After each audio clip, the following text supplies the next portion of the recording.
Lake Mine Sky, The Diary of a Progressive Rock Musician, Chapter 4 and 5. I entered the garden through a glass door.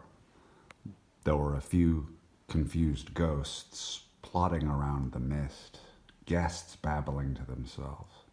I lit a cigarette to the right of the dripping caves. A white cat tiptoed nearby, then scurried into the bright house. Now I felt better breathing the night air, and I could access proceedings. And what to do next, I wasn't sure. Would I chat up the girl in the fur boa and the green miniskirt? Bugger off and split the party? Find my soul amongst the reeds and fallen branches of a nearby river, walking in a daze of misty dawn? Then the elegant assistant manager at Lloyd's of London, the middle-aged woman, appeared by my side. She spoke of philosophical issues and inquired about my inner state. Did I know where I was going? Was I in harmony with the universe? And what were my practical life plans to sustain life on Earth? You'd think it was a rather deep conversation to have impromptu and not really be more than just acquaintances. I began to look out onto the door of the future with better eyes, not so unwise, so full of illusions. She was a gentle guide. I was somewhat shocked when she began rubbing my inner thigh. She led me behind a dripping hedge, this maze of manicured bushes, which was only faintly lit by the fiery windows of the mansion lights. There, on the crunching leaves, she stopped me and pushed her mouth onto mine and deeply tongue-kissed me. I fell into the pleasure of it. Then her right hand caressing my buttocks and left hand on my stomach. She started speaking in Hindi or some Eastern language. I was astonished. Yet, in my mind, I was really just actually thinking about that green miniskirt on the chick, the other girl, that I'd seen in the kitchen next to the garden door. It wasn't long before her date or her husband called from her from the kitchen door.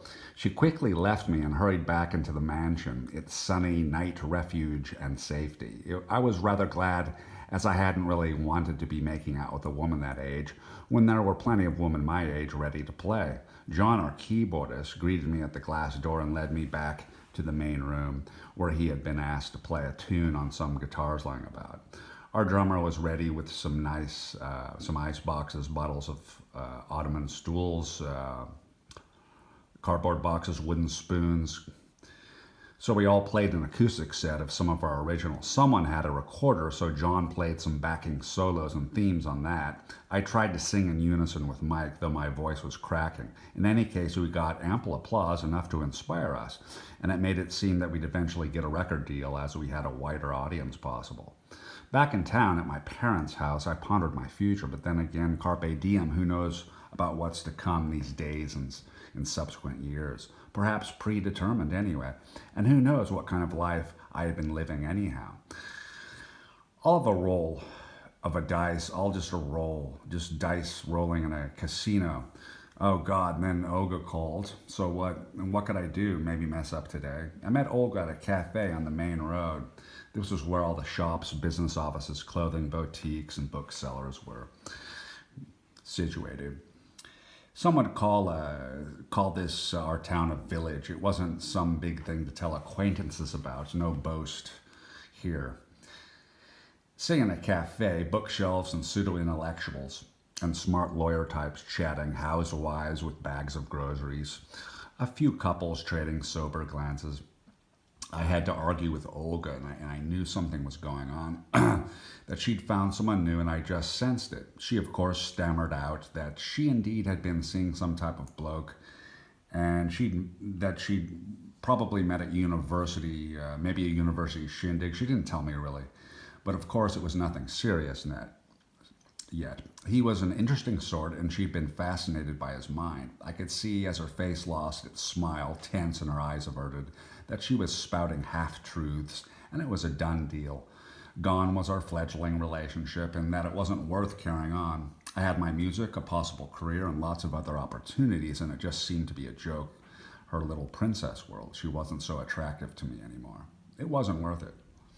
Rehearsals again at Thomas's basement that evening. Sure, I felt somewhat down at the end of the relationship with Olga, yet I mustered enthusiasm to try out an acoustic guitar, a new song I had written for the band's approval, and just present it to him and see what they'd think. I started out with an arpeggio and a minor chord, finger-picked deftly, then had a rousing strummed section, up-tempo, from a philosophical to an exuberant measure of, with lyrics following that mood. Thomas, Mike, and John didn't seem overly impressed, but they agreed to set up a rhythm for it. The song took shape with the beat. Something was growing. Mike and Thomas added vocal harmonies. The whole feel of the tune was filling out. We could sense something happening. We played it through twice, and John had us all stop so he could figure out a motif on the organ. Just a few notes. We all took a tea break while John fiddled with the different ideas for the motif. "Tonight at Dryden Lane, not at Albert Hall, but it'll do," Thomas said. "Yeah, we can just imagine it's there. It'll inspire us," I said. "At least we got the closing gig. We're the headliners. And they'll appreciate our music more before last call," I reasoned.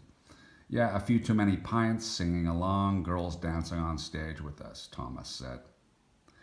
When we went down to the basement again, John presented us with his keyboard melody. I got my guitar and picked up and played the opening chords. It worked. In fact, it was stunning. The motif hit you straight between the eyes, burrowed like a divine ice pick right into your mind, and lifted your soul to heights not yet climbed. It was then and there that we had our first big hit, and I remember almost a year later in the London recording studio laying down that track and just knowing it'd get at least to the top 20.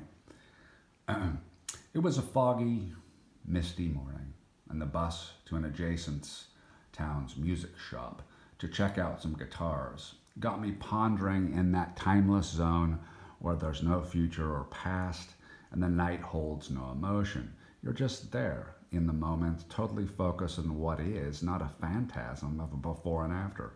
An illusory world can be escaped through a mental portal on these foggy, overcast days.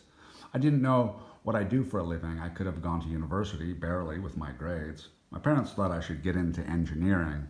Don't know why, as I barely passed my mathematics classes. Oh well, I had dreams on the line, and it was just that prodding of aspiration that kept me from a more practical choice. I really thought, it'd be more logical to pursue some career that had some promise, a substantial future. Yet, I didn't think that I was made for that. It'd been knocking at the door, this closed door for a while, and that idea that you just have to prove wrong anyway, and you can't open that door. It seemed locked. So I just opened another door, and just another one. Walking down the streets, looking at the birds in their increasingly colorful dresses and shiny hairdos, long fake eyelashes ubiquitous, and cherry red gobs of lipstick and bright faces in the gray day. Oh, I could have chatted up some of these girls, but was it worth the energy? I imagined myself being mobbed at this weekend gig, our band playing well to screaming and adoring female fans. There I'd be somebody.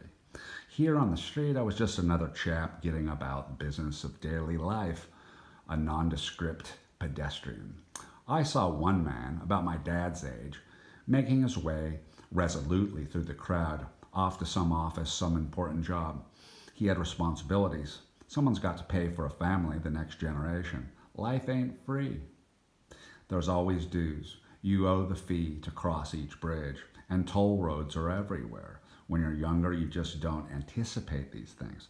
You just see a series of possible adventures, glories, achievements. It's no straight path. So many detours, and some are so tired they can't even take those detours.